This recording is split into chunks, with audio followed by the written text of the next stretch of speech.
Hello নমস্কার সবাইকে, আশা করছি আপনারা সবাই ভালো আছেন, সুস্থ আছেন। আমার আরেকটা নতুন ব্লগে আপনাদের সবাইকে স্বাগত জানাই। তাহলে আজকে ফাইনালি 17ই নভেম্বর, আর আজকে ফাইনালি আমার বোনের বিয়ের দিন।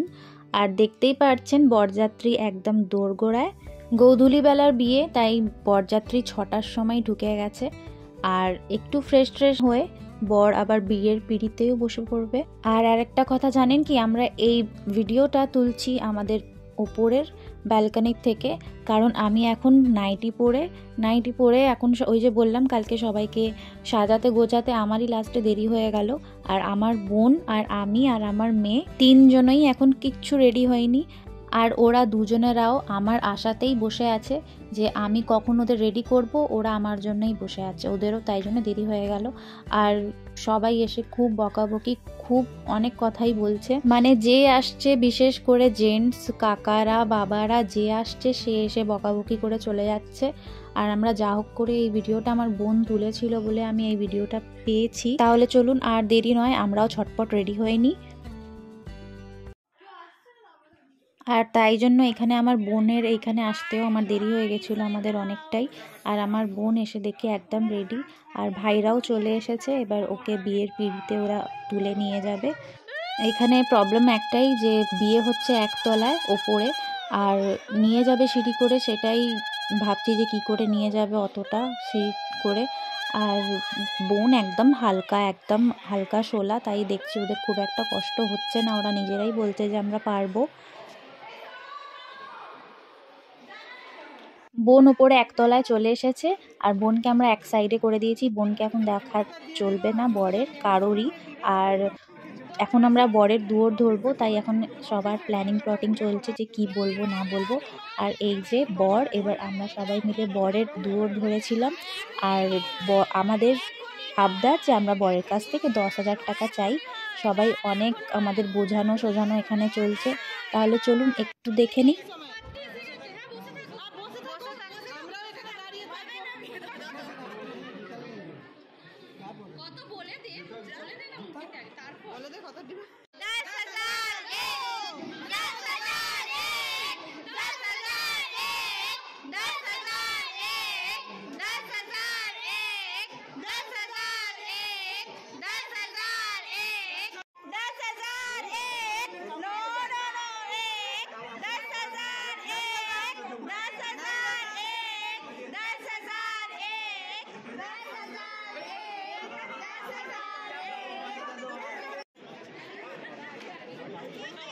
চলুন, আমাদের মিশন কমপ্লিট। বর 10,000 থেকে 7,000 টাকা নেমেছিল, আর এর থেকে যেন নিচে না হয়ে যায় তাই আমরা বেশি কিছু আর বলিনি। 7,000 টাকাও আমাদের অনেক।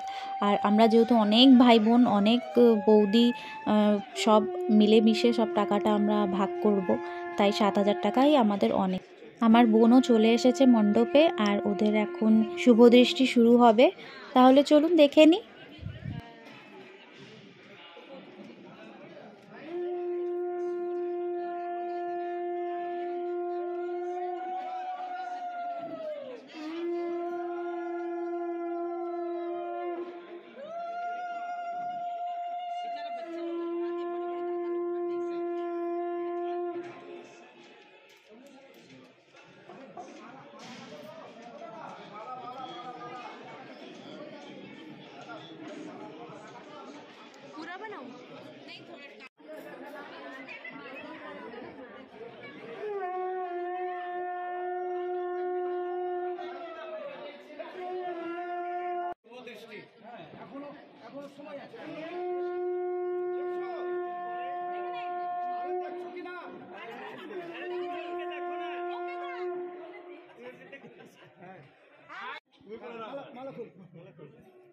হড়বড়ি করবি নি, কোনো হড়বড়ি নেই, আরামসে পড়া।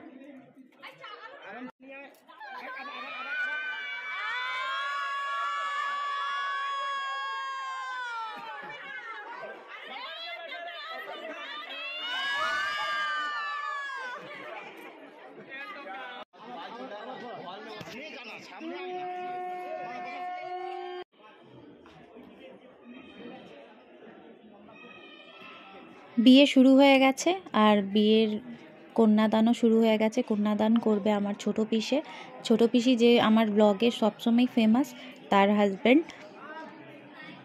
এখন শুধু অর্ধেক বিয়েই পূর্ণ হবে, কারণ ওরা ছেলে পক্ষ থেকে ওরা যারা তারা বাঙাল, তাই ওদের বাসি বিয়েটা হবে, তাই ভোরবেলা আবার সিঁদুর দান হবে। এখন খুব একটা দেরি লাগবে না, 1-1.5 ঘন্টার মধ্যেই সব হয়ে যাবে। মেন বিয়েটা হবে সকালে ভোরবেলা সূর্য ওঠার পর। আর বাসর রাত জাগার ব্যাপারটা, আমরা বাসর রাত দেখি কতক্ষণ জাগতে পারি, যেহেতু সকালে ভোরবেলা ওঠা আছে, ভোরবেলার থেকে আবার কি বলেন তো 9টার মধ্যে লজও ছাড়তে হবে আমাদের, তাই আমাদেরকে খুব তাড়াতাড়ি সব কাজ ভোরবেলা উঠেই শুরু করে দিতে হবে। তাই বাসর রাতটা আমরা খুব একটা দেরি অবধি জাগবো না।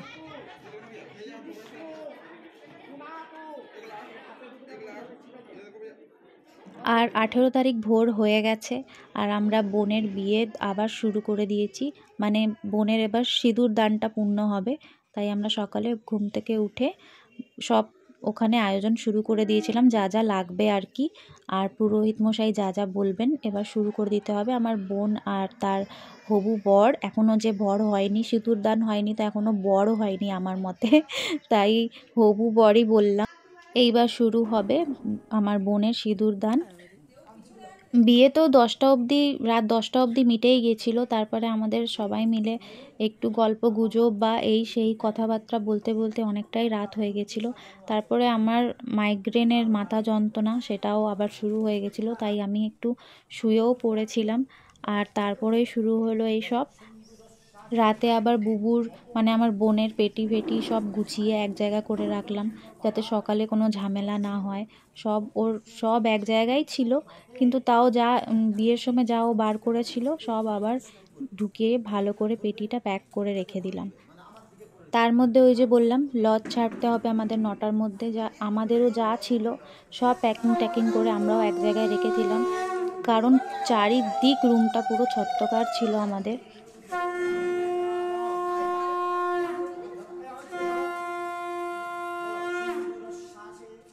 ব্যাস, বুবুর সিঁদুর দানটাও পূর্ণ হয়ে গেল। মেয়ে এতক্ষণ আমাদের ছিল সিঁদুর দান হওয়ার আগেও, এখন আর মেয়ে আমাদের নয়, আর মেয়ে এখন হয়ে গেছে সুস্মিতা তাপস চ্যাটার্জি। রাতে তো আমার মাইগ্রেনের এমন মাথা যন্ত্রণা শুরু হয়ে গেছিলো, আর তার মধ্যে একটু শোবো কি, যেহেতু রাতে আমরা বাইরের দিকটা ছিলাম, রুমগুলো পুরো রিজার্ভড হয়ে গেছিলো, যে যেখানে পেরেছিল শুয়ে পড়েছিল। এবার তাদেরকে তো আর তোলা যায় না, আমাদের যা হোক করে একটু জায়গা টায়গা করে আমি একটু শুয়েছিলাম, মেয়েকেও একটু ঘুম পাড়িয়ে দিয়েছিলাম। আর মোটামুটি আমরা সবাই একটু করে ঘুমিয়ে নিয়েছি, রাত 2-2:30 অবধি জেগেছিলাম, তারপরে আমরা যে যার শুয়ে পড়েছিলাম। মাইগ্রেনের আমার একটা ওষুধ আছে, সেটা আমি বাড়িতেই ভুলে গেছিলাম, সেটা আমি আনতে একদমই ভুলে গেছি। আর এখানে জবের থেকে এসেছিলাম, আমার মাইগ্রেনের ব্যথাটা খুব একটা হয়নি, মানে লজে যখন এসেছিলাম তখন সেই 15-16 তারিখ থেকে আমার খুব একটা মাইগ্রেনের ব্যথা হয়নি, কিন্তু সেই বিয়ের দিন রাতে আমার খুবই মাথা যন্ত্রণা করছিল।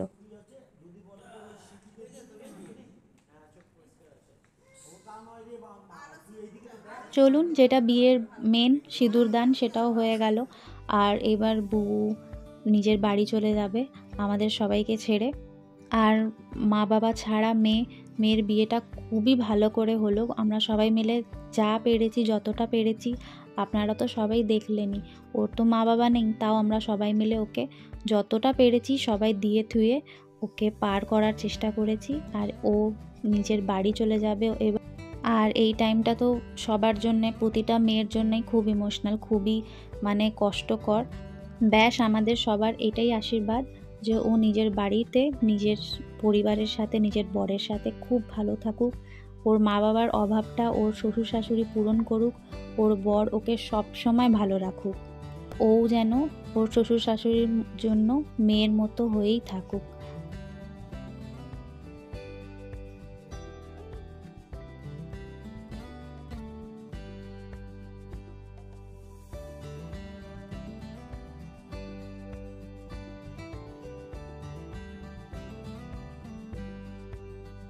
আমার মেয়ে একটু কষ্ট পাচ্ছে, যেহেতু ওর ফেভারিট মাসি, ওর সব দুঃখর কথা, সব সুখের কথা ওর মাসির সাথে ও শেয়ার করতো।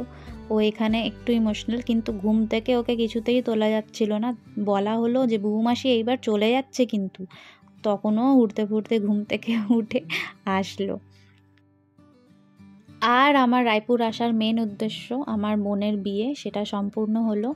এখনও কিন্তু অনেক কিছু বাকি, এখন আমরা যাব সবাই মিলে কনেযাত্রী, সেটাও এখন বাকি রয়েছে। আর আমার ব্লগটা কেমন লাগলো, কেমন লাগছে অবশ্যই আমার জানা সেটা খুবই দরকার। আপনারা সবাই একটু জানাবেন যে আমার ব্লগটা কেমন লাগছে। তাহলে বুবু যাক নিজের বাড়ি। আর আজকের ব্লগটা এই পর্যন্তই। আশা করছি আমার ব্লগ আপনাদের সবাইকে ভালো লেগে থাকবে। সবাই ভালো থাকবেন, সুস্থ থাকবেন আর সাবধানে থাকবেন। তাহলে আজকের মতো এইটুকুনি। টাটা।